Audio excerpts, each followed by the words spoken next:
All right, good. I don't know if this is good morning again. So last week, I was just telling Dave, I was just thanking him again for doing me, for being my neighbor and picking up the slack. So the week before, of course, I was not in state. But then last week when I came, I was kind of out of it. And so I had asked him before if he wanted to finish off because he told me he hadn't finished. And he said, well, you could pick up from where I left off. And I was like, no. Maybe you can finish it off. Anyway, but he was so gracious as to finish it off. I remember that I had put my hand up, and this is the first time I can remember brain fog. I put my hand up to make two comments, and by the time the mic came to me, I forgot everything that I was going to say. And I fumbled around, and then I remembered one of them, and I was able to say it, and the other one was just out. So I really needed that. But nevertheless, he did objective 3 with you guys, restored health. And so for this week, we are starting restored soul. And I estimate that it'll probably take at least 2 weeks to do restored soul. But you never know. It might take a much shorter time. So in restored soul, the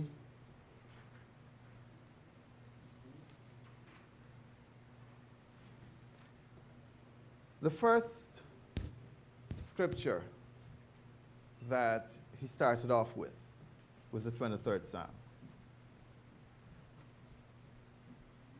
So let's read that together. You know what? Most people have what? New King James? King James Version? King James? New King James. All right. Let me find New King James, 23rd Psalm, and we'll read it together.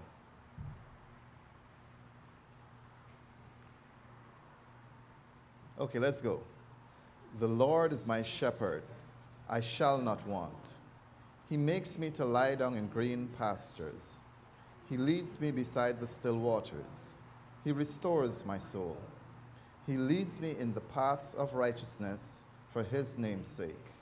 Yea, though I walk through the valley of the shadow of death, I will fear no evil, for you are with me. Your rod and your staff, they comfort me. You prepare a table before me in the presence of my enemies. You anoint my head with oil. My cup runs over. Surely goodness and mercy shall follow me all the days of my life, and I will dwell in the house of the Lord forever. All right. We were taught to memorize that when we were 7. Yes, absolutely. But I memorized the King James Version, right? I'm sure that's Yeah. what Daddy had. Yeah. Everybody had KJV. Right. Everybody had KJV. Most of us who would have at some point in time been in the church when we were younger had to memorize that. And we probably might look at it. My mother had me memorize Psalms 1 also. First Psalm. All right, so before we go into restored soul, a couple of things I just want to talk about, air out, so that I kind of want us to be on the same page where Bible study is concerned.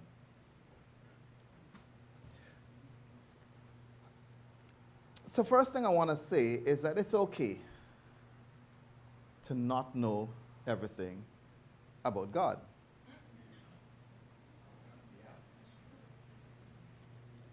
It's okay to not understand everything about God. It's okay. As a matter of fact, even more so, it's impossible for you to know and for you to understand everything about God. His ways, higher than our ways. His thoughts, higher than our thoughts. You will never be able to understand everything about God. You will never be able to understand everything about heaven until you reach there. But it's okay. Let's establish that. Yeah. It's okay. But it's also okay to search for a deeper knowledge of God.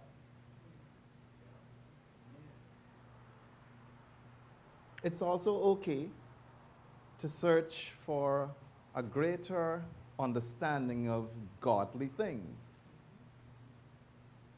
But it's not only okay, it's expected. And I'm saying this because as the people of God, we have to be curious. And we have to ingrain curiosity in our very nature.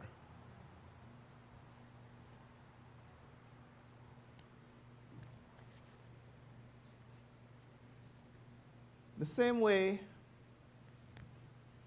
a husband and wife are curious about each other. They want to find out everything about each other, right? Yes. Parent and child. Siblings, friends. That's why we talk. That's why we share. We're finding out about each other.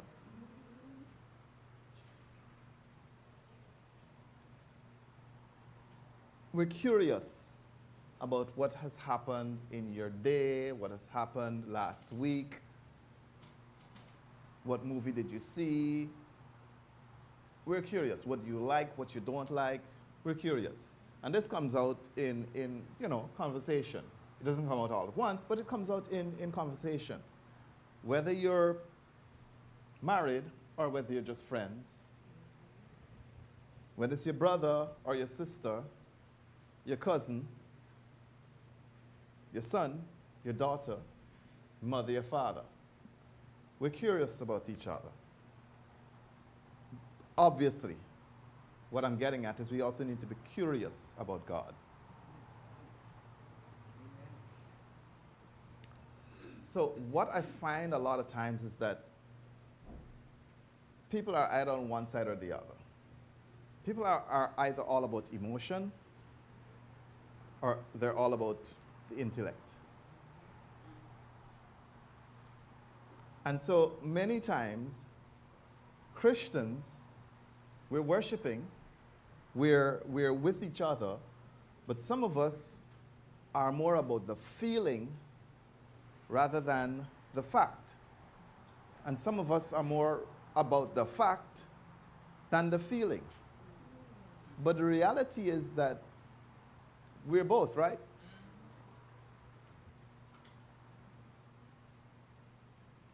God gave you emotions, and God gave you intellect.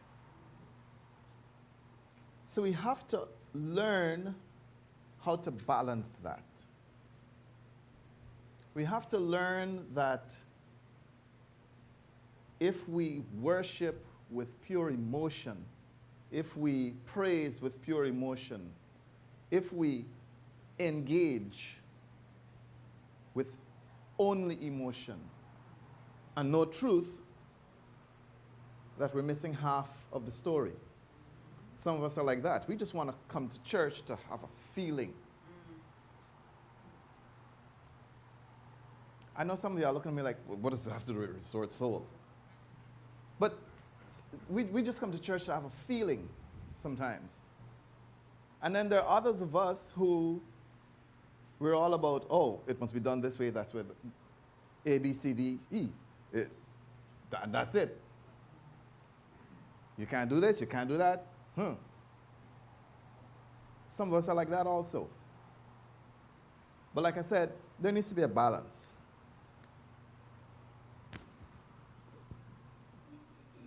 So coming back to being curious about God. Why should we be curious about God? Why should we be curious about God? And from me, I can tell you about me. For me, being curious about God helps me to know God more. And the more I know God, the more I can hold on to Him. Let me break that down. The more I learn about God, I find that it is harder. And get this, it's not that it's harder to step away, but it's harder to stay away. Right? The more I get to understand the nature of God, it's harder to stay away from Him. Because I feel like I'm always slipping up. I'm always, But I feel like there's always something that's going to pull me back because I know for a fact who I'm dealing with. So for me, the knowledge of God helps me to come back. Just like the prodigal son. Prodigal son was there with his father, right? And then, he went, did his own thing. But then the knowledge of his father, what did he do? He said, wait a second.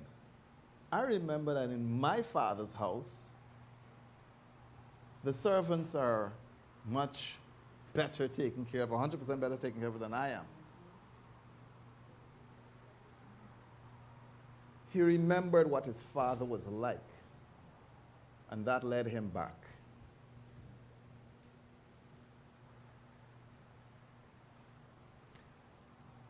That's how it works for me. And I'm hoping at some point in time, because we all have different motivations, but I hope that some of that works for you also. In that the knowledge of God brings to you the emotional part where you now feel like something is missing when you're not with God. Your conscience pricks you. So, yeah. So for me, it's like that's what helps me come back from the cliff edge, from the edge of the cliff. When I'm there at the edge of the cliff, that helps me to come back. The knowledge of God, knowing who He is. All right, so before we go into my presentation, there are a couple of questions that I want to ask. And, those who have the mics, I'd love for you guys to join in and to contribute to this. So when I first said it's okay to not know everything about God, there was a reason I said that. I'll be asking some questions, and I want your honest opinions. The questions that I'm asking are not questions of doctrine. And I'm saying that because I don't want you to be afraid to say what you think or what you feel.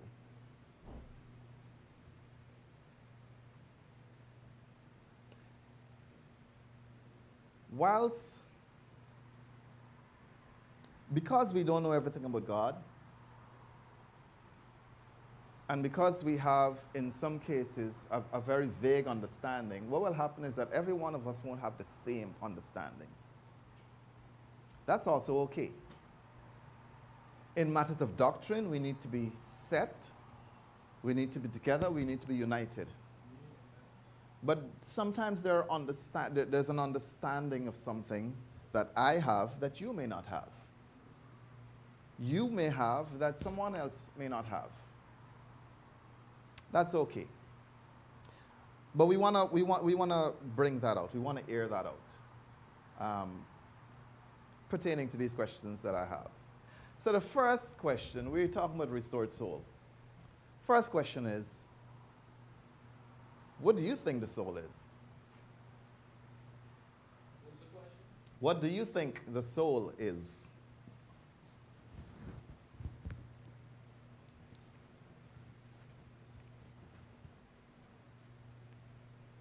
What do you think the soul is? How many people have read Restored Soul? That chapter? Okay, enough of you. Great.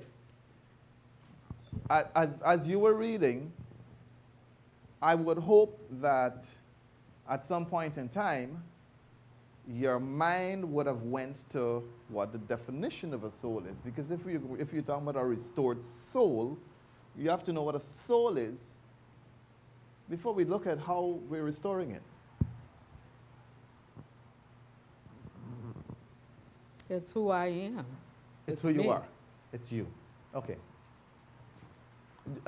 Jackie, would you care to? Is there any more? Is there any more that you would like to drill down on that, or that's just how you think of it?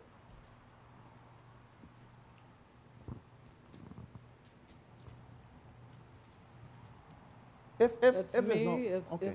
It's me being, or how could I? I don't Yeah, want to it's put you me under being. pressure, okay? Yeah, I'm just it's asking. me. It's me you. being. Good. Fine. What do you think the soul is? Yes, sir. Brother Ellaby. The soul is that part of you that never dies.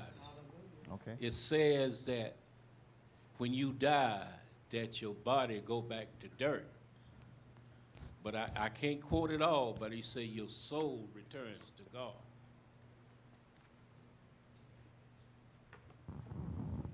Your soul is that part of you that never dies. Did I misplace the clicker? And brother, you say you won't go get into doctrine. This is deep in doctrine. What is the soul?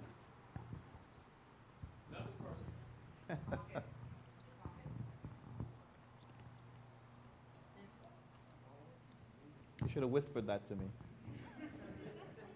Thank you.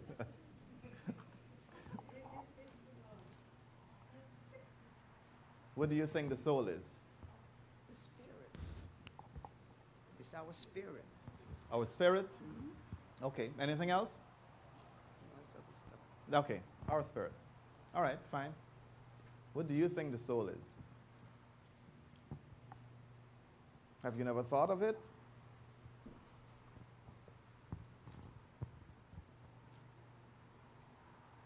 It's God's blueprint of me.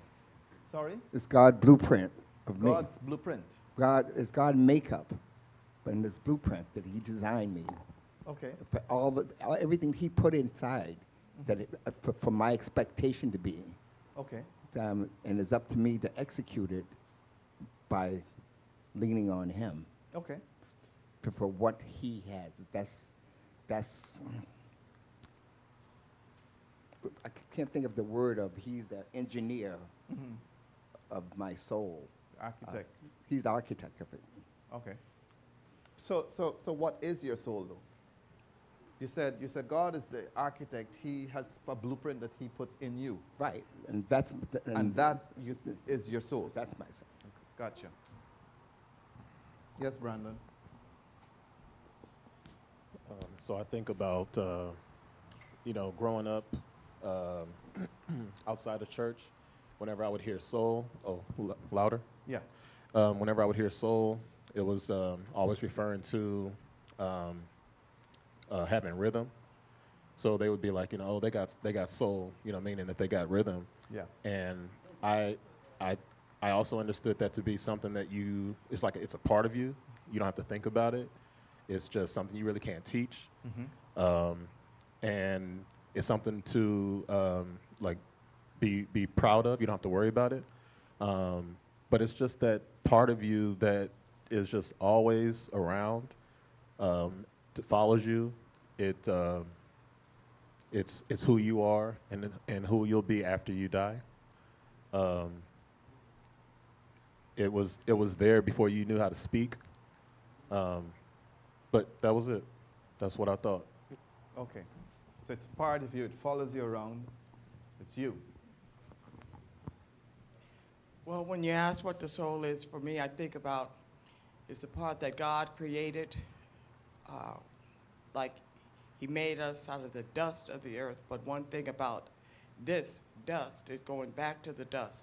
But that soul is either going, that part of us is never going to die. Now, you're either going to live forever.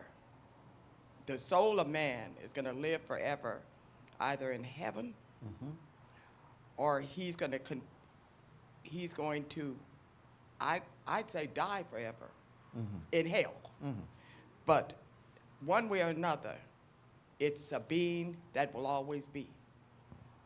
Okay. Eternal, immortal. What do you think the soul is?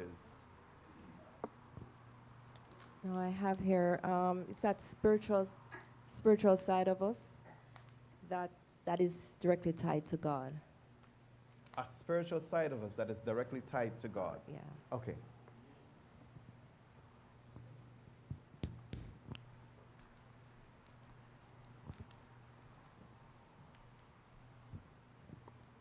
So it's like everyone said, it's eternal, and you have to take care of it.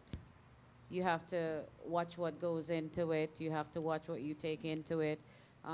It's either at the end when your body dies, when your body goes, it's either going to remain good or bad, and it's eternal. So like Sister Green says, what you take into your soul when you are alive, when the body is alive, will determine where the soul is going to go when this physical body dies.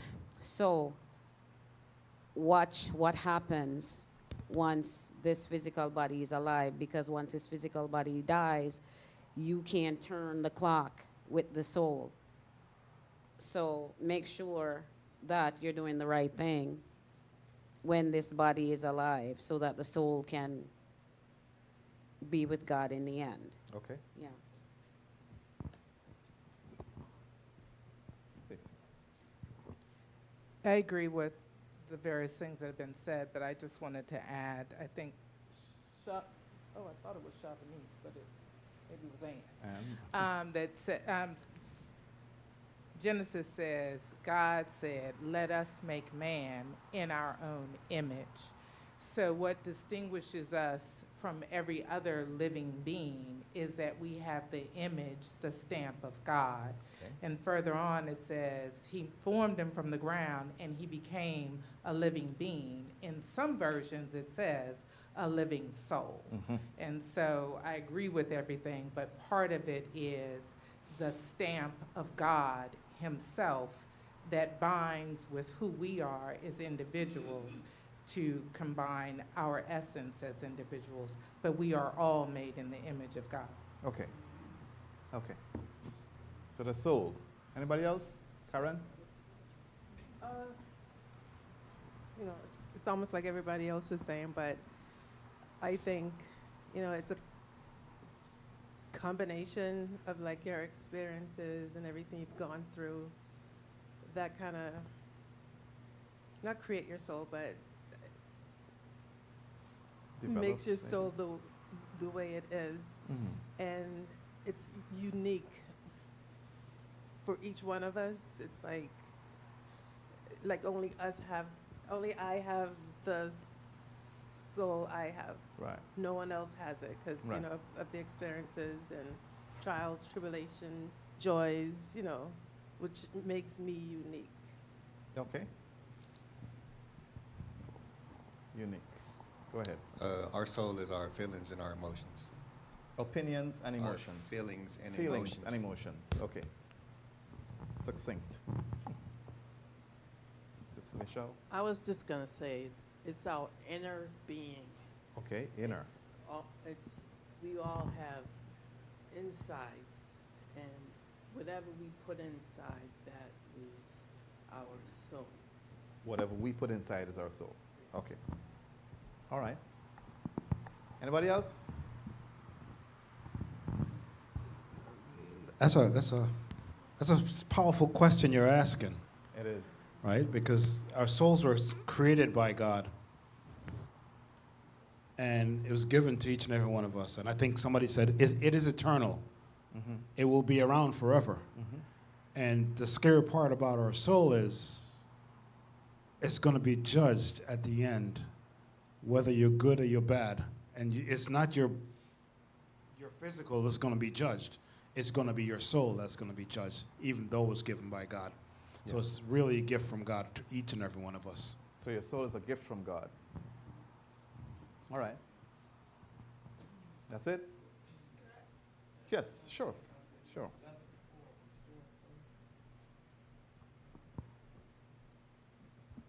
When I think about where it says lesson 4, restored soul, that's the soul where we are dead men walking when we have breath in us, but yet we have turned away from him. We have a soul in us, but it's a dead man breathing. So when they talk about restored soul, it's like myself. I was a dead man walking when I was out there living for the weekend, but he gave me grace and let my soul be restored to a physical, to a spiritual life again. Right. Okay. Thank you. Beth, you want to say something? Okay. Yeah, I think in addition to what everybody's saying, God always had the intent for us to be with him. Mm-hmm. And I see the soul as our spiritual, it's me, it's Bethany. Right. It's my identity, it's my experiences, but it's a piece of me that will continue. Earth is temporary and passing away, so I'm living within this tent of my body, but I am who I am, and going forward, I will need to, my soul will continue in either with God or without God, depending on how I live the life. So I think it's this, we're dual, it's a spirit, we're a spiritual being living within a physical structure. Okay. A spiritual being living within a physical structure. You said your soul is you. It's Bethany. Your soul is named Bethany? Just to dovetail on what Bethany had just said, I'm mindful of how we have a mind, body, and a spirit, a mind, body, and a soul, mind, body, and our soul. You know, our mind is obviously, you know, our intellect, our thinking. Our body is our physical. But within this house, this oikos, we have a soul, which was referred to by Stacy in Genesis 2 about, you know, how God breathed into nostrils and we became a living being. So it is ultimately where we will end up as we're on this life's journey, as X number of days that the Lord has given us. Our soul will either go to one or two places that were shared earlier. So while we're on our journey, what are we doing with our soul? Are we nourishing our soul? Mm-hmm. Are we restoring our soul? When we get into places and situations where we ought not to be, there's that our soul can be restored back to the word, back to, you know, I slipped and I'm over here, but our end goal is for our soul to be in the final resting place in eternity, if that's your soul's desire. Okay. All right, so go ahead. Ecclesiastes 12, 6 through 7. Read that, because here's what it says. Say that again. Ecclesiastes 12, 6 through 7. It says, remember him before the silver cord is served, or the golden bowl is broken, before the pitcher is shattered, at the spring of the wheel broken at the well, and the dust returns to the ground it came from, and the spirit returns to God who gave it. Okay? Okay. Great. All right, so by and large, everyone here who has contributed, by and large, everyone thinks that the soul is eternal. By and large, everyone thinks that the soul is, should I put it as their real self? That's what I'm getting. But each of us has something just a bit different, right? Each of us thinks of it in just a bit different way.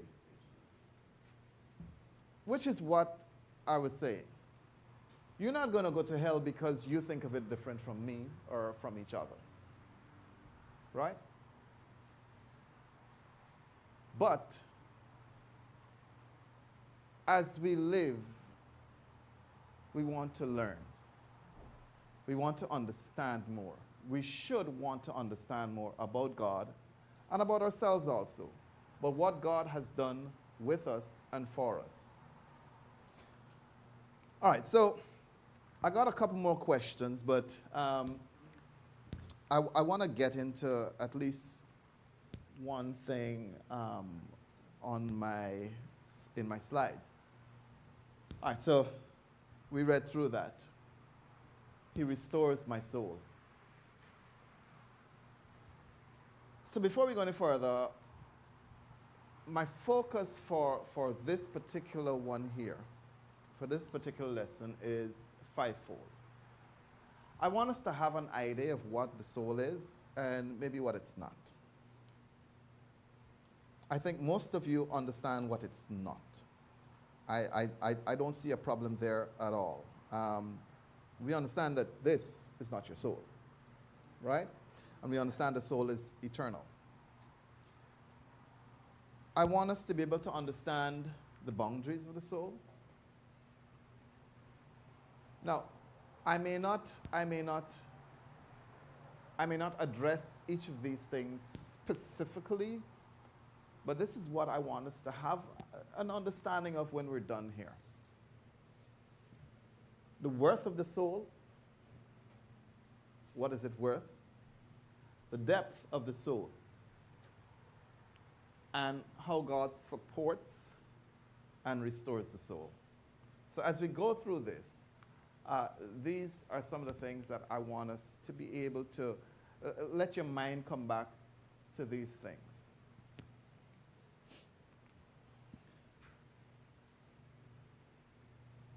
So in theology, both old and modern, there are two schools of thought where the soul is concerned. In 1 Thessalonians chapter 5 and verse 23, let's go there.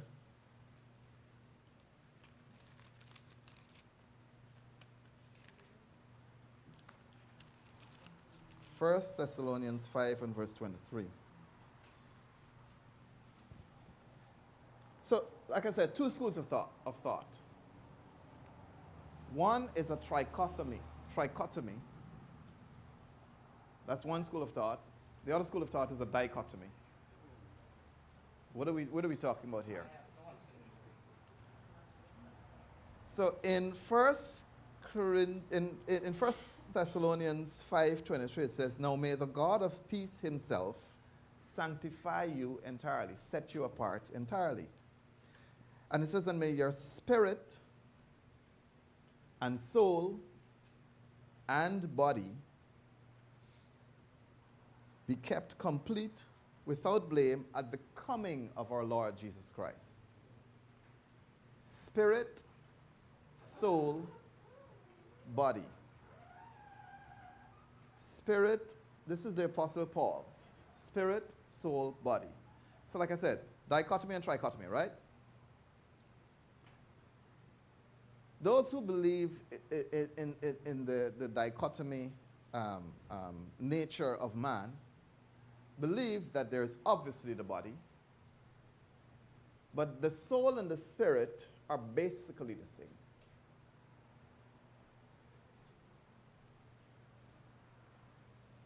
This is accepted theology. Not accepted, but this is what happens in theology. This is one of the things that they believe, that the soul and the spirit are essentially the same. And I got that feeling from some of you, from what you've said. We're not looking at right or wrong here, right? In terms of, if you think the soul and the spirit is the same, that's fine.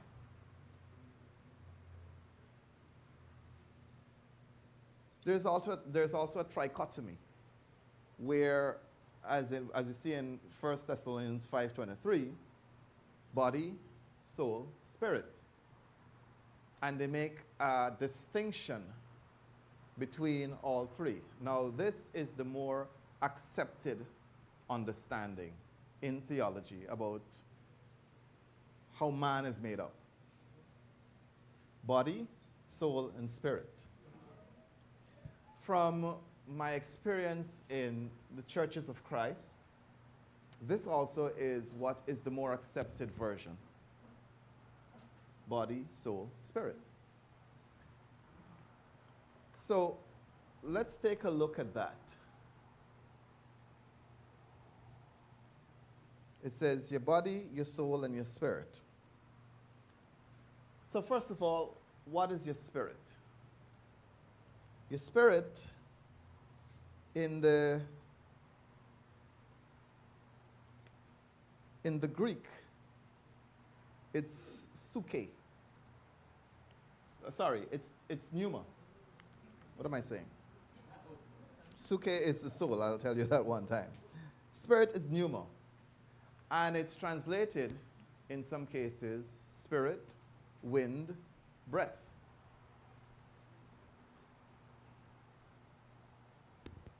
There's also the soul, which is suke. And it refers to the psyche. And it's translated as soul, life, self, or inner being, which is what a lot of you were saying. And then, of course, there is the body, soma, which is the body. Your physical structure, as Beth put it, your physical structure that can be held, that can be touched, that can hurt, that can feel pleasure, your body. Right? Has nerve endings, it has bones, it has flesh, has internal organs, all of that. The spirit and the soul is understood to not have a fleshly appearance or makeup. The spirit and the soul are thought to be eternal. One thing about all three, though, all three are renewable. Psalms 51:10, what does David say? David says, renew a right spirit within me. Did you know that your body renews itself all the time? Yeah. Okay, so everybody here are biologists, apparently. But our cells regenerate all the time. Our bodies keep making new cells all the time, right? You scrape it off, keeps making new cells all the time. Brain, every organ, your skin, everything. It's renewable, it's restorable. Your spirit is renewable, it's restorable. And also your soul. So they're all renewable.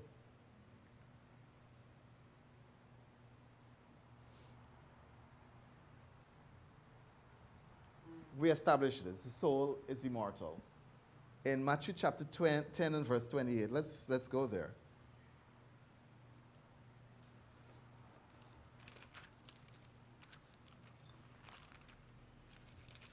Because in this verse, there is a meaning within the meaning.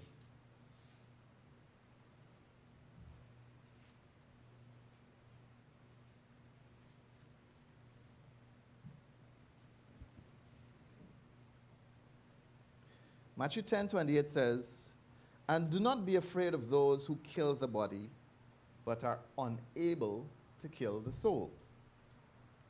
But rather fear him who is able to destroy both soul and body, where? In hell." So, Jesus, this is Jesus speaking here. Jesus is saying that there are those who can kill the body.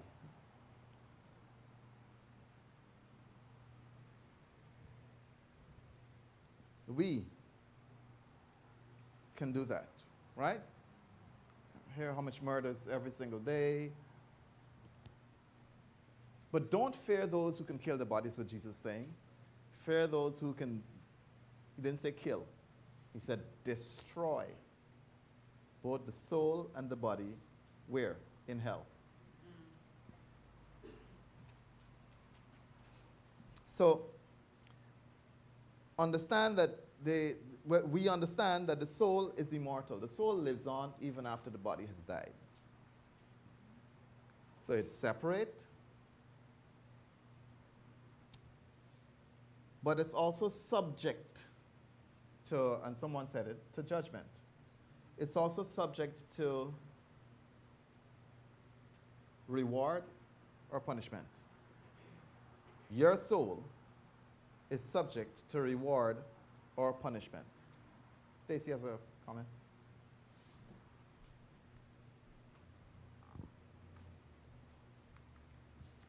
I don't know if you're going to go in this space with the tripartite portion, but it occurs to me as you're talking about the spirit, and I think someone referred to as mind, body, and soul. And I'm thinking about the brain and cognition, and how when there are disorders of the brain or the physiology of the brain, the mind will play tricks on the person, causing them to behave in ways that they otherwise might not. And so then that verse in First Thessalonians 5:23, body, soul, and spirit, be preserved, is very interesting to me if we layer that thought in there, which, as an aside, in criminology, we don't think of it that way. Yeah. Your conduct is your conduct. You do something, bam, you're done. Yeah. Punishment, Yeah. right? But when we begin to think about the psychology and the potential changes to the psychology that actually are not that person, right? They're behaving out of, we say, well, I was out of character, whatever, but it is not the essence of that person, not to say they are not responsible.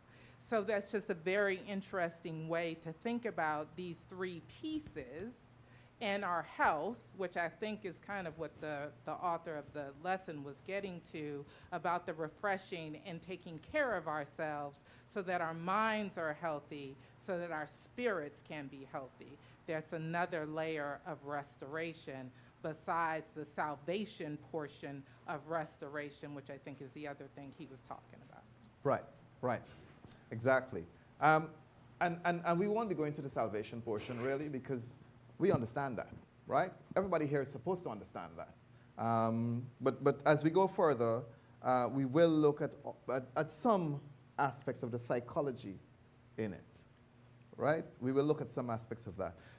So I had some other questions here that I would have gone through first before, but I realized that the time is going. So I wanted to ensure that we look at these things here. The soul is immortal, but the soul is also precious. Matthew 16:26. What will it profit a man if he gains the whole world and forfeits his soul? Or what shall a man give in return for his soul? So the soul is not just bodily life, right? Soul is more than that. There's an immortal side of you that exists after you die. And your soul is part of that immortal side. Now, as I'm the one teaching, I will let you know how I understand it. And there's more to go into. But I will let you know how I understand it. And I'm saying this is Boyd Norville, is letting you know how Boyd Norville understands and how he thinks of it. Because I think the way I think of it helps me to meander, helps me to walk through life the way that, the best way that I can. You might think of it differently, and that helps you. But I want to share some of that with you. Anyway, so the soul is precious, right? What's it worth to you? Okay, so first of all, who would cut off their pinky finger?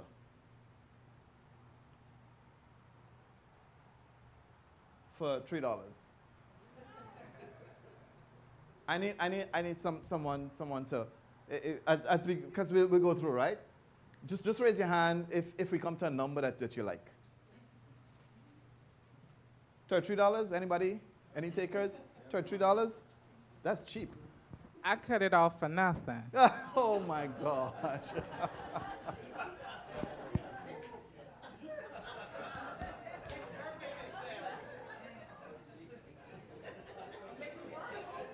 Somebody please pray for Stacy's finger, that it be restored. We do restored fingers. All right, so your pinky finger, cut it off for $3. $330. $3,300. Pinky finger, anybody? $3,300? No? I feel like this is an auction now. $33,000, anybody? $33,000 for a pinky finger. No? No? $330,000? Yeah, we have one taker, we have two takers. $330,000. Think about what $330,000 can do for your family. Do you really use this? That much? $330,000 much? Okay, all right, fine. $3.3 million. $3.3 million. You don't have to do anything bad. You just have to get rid of this. Right? And you get $3.3 million. $33 million. Is there anybody that wouldn't do it for $33 million? It's like, it's not a bad, we're not talking about something bad here. We're just talking about, just get rid of this. I can have it. All right. How about a leg? For the $33 million. Think of your family. Think of your family. Think you could buy a leg, right? What? You want to know conditions and all kind of thing now. 330 million. What would you give up for that? You give a kidney? I think kidney came along before. I would give a kidney for 3.3 million. But we can keep going, right? 3.3 billion. What would you give up for that? 33 billion. What was that verse that we just saw? If you gain the whole world, do you know how much the world is estimated to be worth?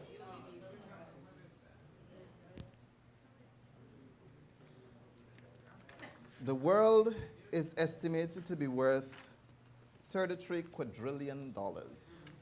Let's see what that looks like. That's 330 billion. 3 trillion. 3 trillion. 330 trillion. Okay, so who here would lose their soul for $330 trillion. You're leaving it for your family. And nobody loves their family that much? No? Come on, man. You guys, listen, this is about love, right? No? All right. This here is 33 quadrillion. The worth of the world, the estimated worth of the world. It's fleeting, but the soul is immortal. Gain the whole world, lose your soul. All right, we'll have to stop here. So those of you who put up your hands for the pinky, y'all see me later. I need some pinkies, so I need to. All right, let's pray. Our Father and our God, we are thankful and grateful once again that you have given us the opportunity to look at the words that have come from you, the inspired words that have come from you. We ask, Lord, that you will help us to ponder on these things. Help us, Father, to understand what the soul is, what the spirit is, what the body is, and the interplay between them, and the way that you have made us, Father, and the way that you will restore us. We ask, Lord, that you will continue to be with us and be with us as we go into a next portion of worship. Through your Son's name we pray. Amen.